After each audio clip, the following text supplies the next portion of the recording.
We call it subversive only because it has to be against a system not set up for it to thrive in its most vulnerably authentic state. Hi, my name is Madeleine Rose Olson, and I am the author of Subversive Pathways, a book about generating productive approaches in our design problems and leading sustainable pathways of our own authority.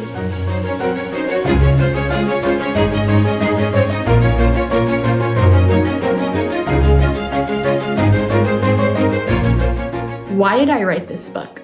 Well, the backdoor story is in undergrad, I signed a piece of paper declaring a traditional major, and I couldn't have felt more misplaced in that moment.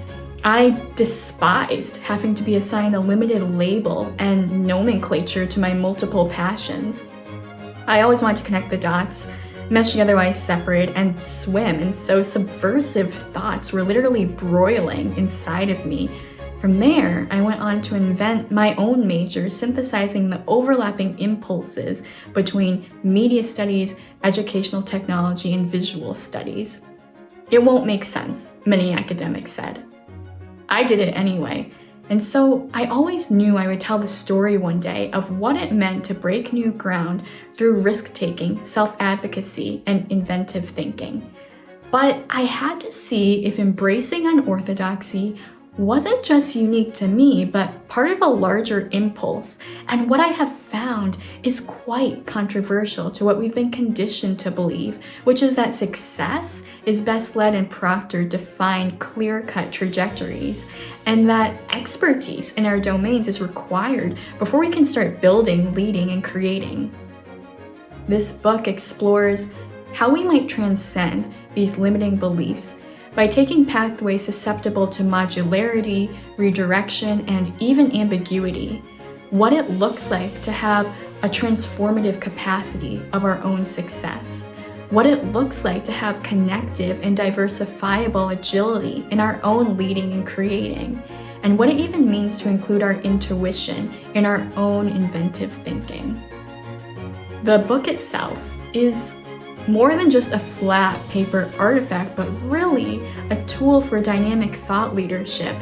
Over the past few years, I've done the work of studying the innovative mindsets of today's most meaningful path forgers, some of whom I've interviewed, including conscious leadership coach Sigrid Tassias, Emmy Award winner Mario Armstrong, best-selling author Jacqueline Gregorio, and Forbes influential speaker Haley Hoffman-Smith.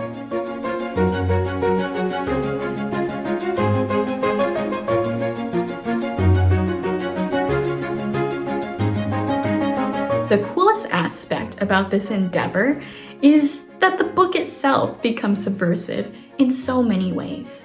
The topic, the paradigms and ideologies I dismantle, and that I actually exploit my prior theoretical research in what's called the digital rhizome, which I unpack in the book, turn it on its head, and spin it into a beautiful central metaphor for us to understand what subversion actually is and the trope of unorthodoxy.